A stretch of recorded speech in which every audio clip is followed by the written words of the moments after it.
Kanal K.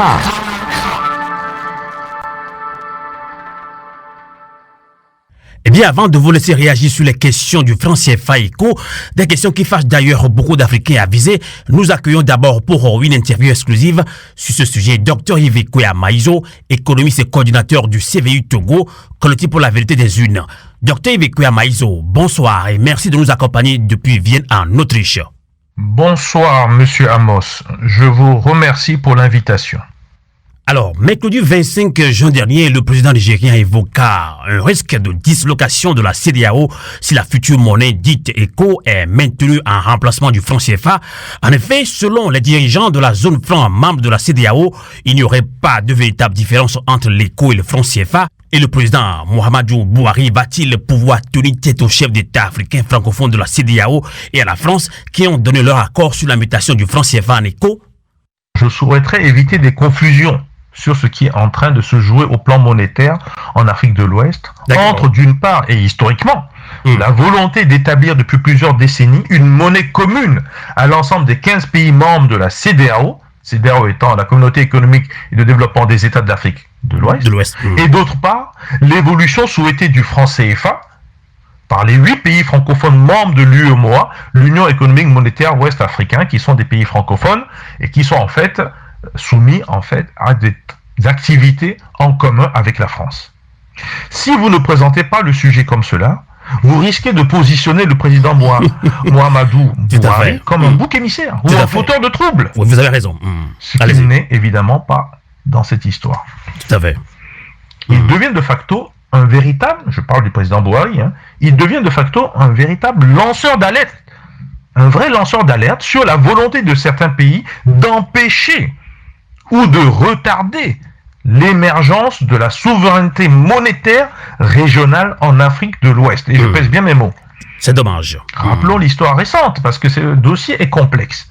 Dans le cadre de l'adaptation des accords secrets monétaires qui lient la France avec certaines de ses anciennes colonies, une nouvelle coopération monétaire a été signée en fin décembre 2019 entre la France, d'une part, et les chefs d'État des 8 pays de l'UMOA, non pas pour consacrer la fin du franc CFA, comme chacun veut bien le dire, mais bien pour le faire évoluer, ce franc CFA, en changeant son nom.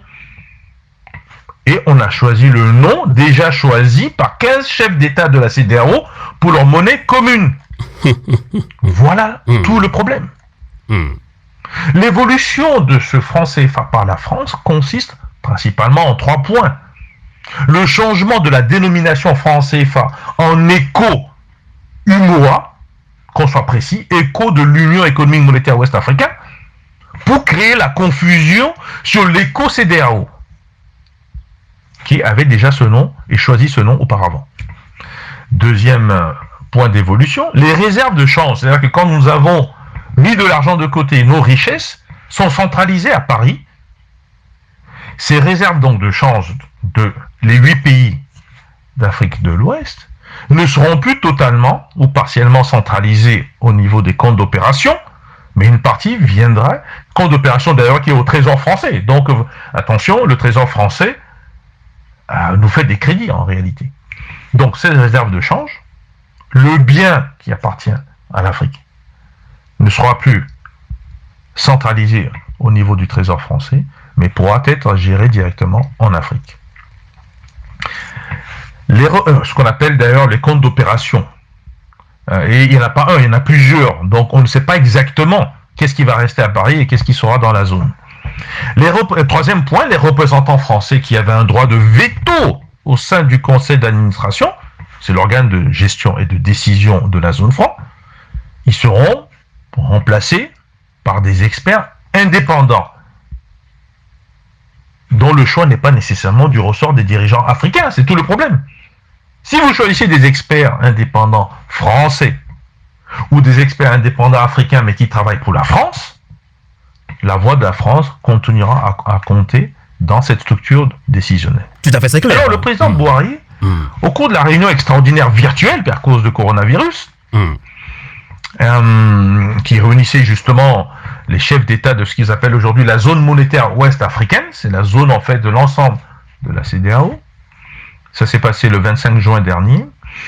Donc, le président Buhari a averti que le projet de monnaie économique régionale, l'éco-CEDEAO, proposé par les 15 pays de la CEDEAO, pourrait être sérieusement menacé, à moins que les États membres ne respectent les processus convenus pour atteindre l'objectif collectif. C'est une façon diplomatique de rappeler que un certain nombre de pays, et le président Buhari le dit, qu'il est très préoccupé par la décision de ces 8 pays francophones, qui forment l'Union économique monétaire ouest-africaine, l'UMOA donc, de vouloir et d'être en train de remplacer la désignation de la monnaie française utilisée dans les pays respectifs et dit franc CFA par la désignation ECO choisie depuis plusieurs années par les États membres de la CEDEAO.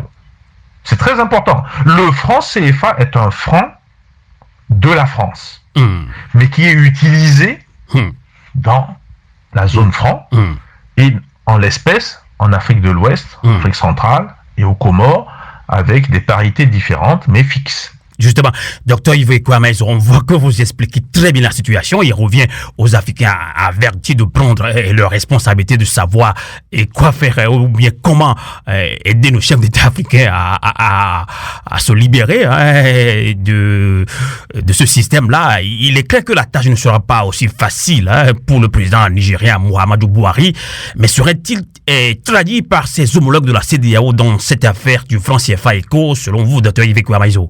Les 8 pays membres de la CEDEAO, qui sont aussi donc les 8 pays membres de l'UMOA, l'Union économique monétaire ouest-africaine, ne respectent pas les règles fixées de commun accord pour faire évoluer la monnaie éco-CEDEAO. D'accord. Autrement dit, les 8 pays francophones, en tout cas leur chef d'État, sur instruction vraisemblablement venue de l'extérieur de la zone CEDEAO, ont choisi donc de trahir l'esprit qui a présidé à la mise en place de la monnaie commune sous-régionale de la CEDEAO, l'éco-CEDEAO. Trahir. Il s'agit clairement d'une trahison des 8 chefs d'État des pays francophones.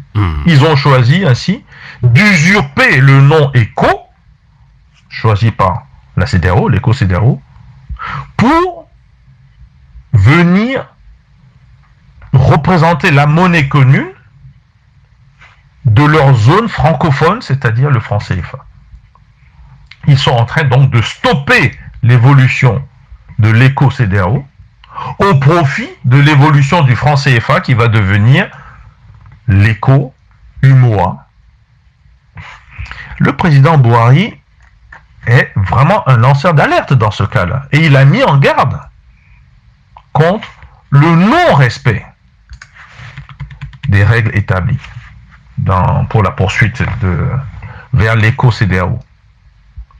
Et ça peut même mettre en danger non seulement le volet monétaire, mais d'autres arrangements au niveau même de cette zone géographique et zone de développement qui est la CEDEAO.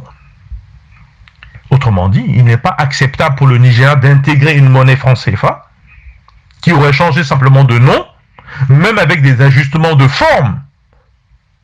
Alors que le problème fondamental du franc CFA est qu'il s'agit d'une monnaie française coloniale, gérée par des administrateurs africains de la zone de l'Union économique monétaire ouest-africaine, non sans contrôle direct, voire parfois des vétos de la France sur l'évolution souhaitée par les Africains eux-mêmes.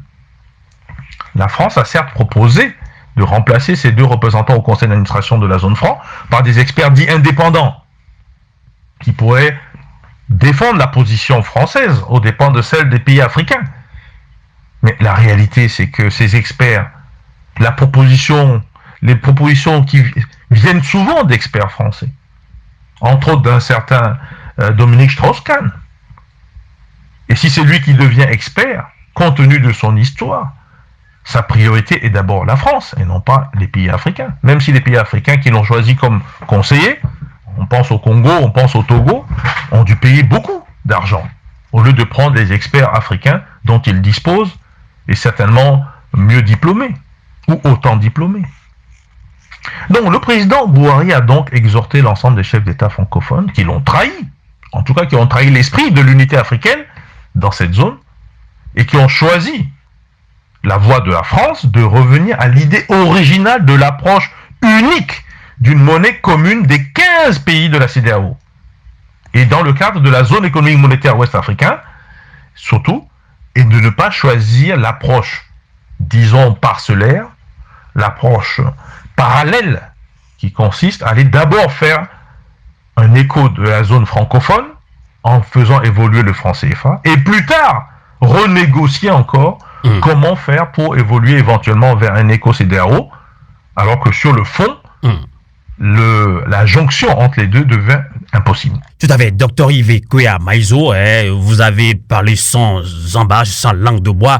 Le mot trahison est revenu au moins 3 fois. Je vous ai bien suivi. Alors, si y a trahison, comment cette guerre peut-elle finir selon vous? Avez-vous une piste de solution à proposer, docteur Yves Kwea Maïzo?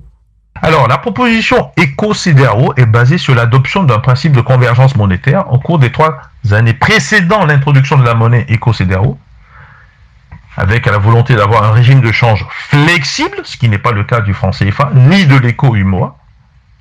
Bien sûr, le nom, éco, qui vous le gardez, et la volonté de mettre en place une banque centrale commune avec un symbole monétaire commun. Tout ceci risque de ne pas voir le jour. Le problème, c'est que les 8 pays francophones, leurs chefs d'État en tout cas, et leurs représentants ministériels, ont dérogé à l'acte communautaire sur une discipline monétaire avant, pendant et après l'établissement de l'éco-CEDEAO entre les 15 États membres.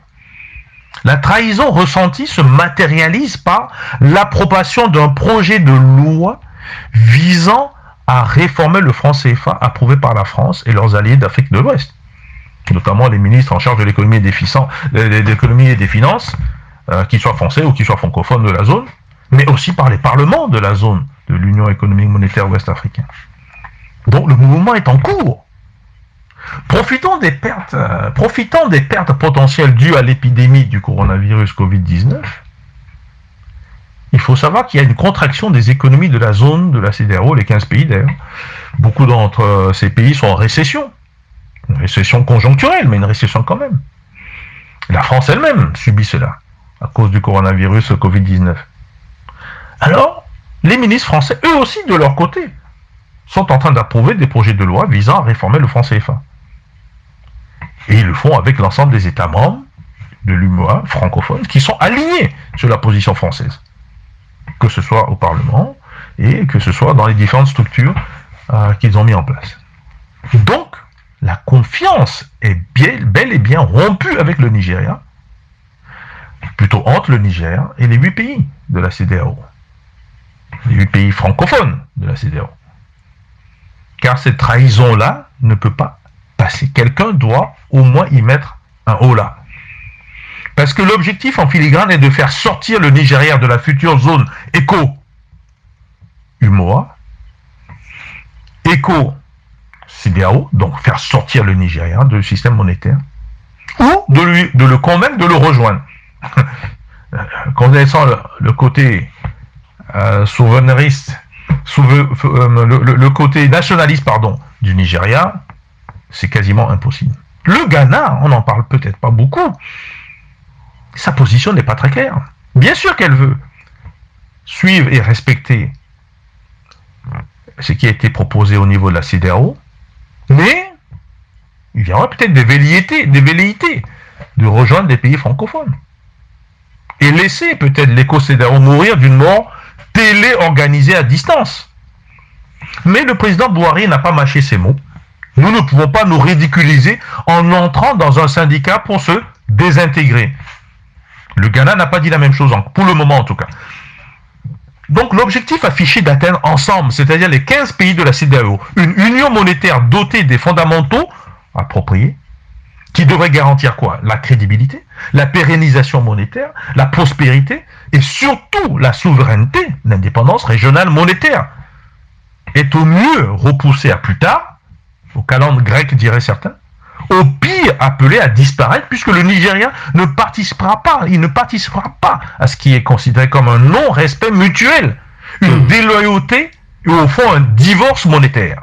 L'objectif affiché d'atteindre ensemble, c'est-à-dire les 15 pays de la CEDEAO, une union monétaire dotée des fondamentaux appropriés, qui devrait garantir la crédibilité, la pérennisation, la prospérité et la souveraineté régionale monétaire, et au mieux repousser à plus tard. Mais justement, Dr Yves Amaïzo, on voit que vous êtes très occupé. En guise de conclusion, que direz-vous dans cette affaire de mutation franc CFA ECO?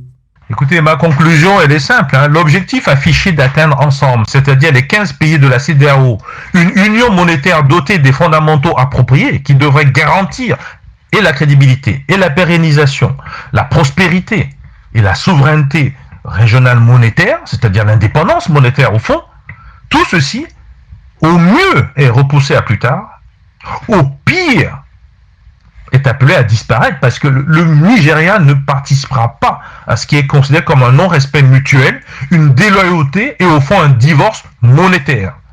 Reste à savoir si ce divorce monétaire se fera à l'amiable, puisque les frontières terrestres entre le Nigeria et les pays francophones concernés demeurent fermées, et ce depuis le mois de septembre 2019.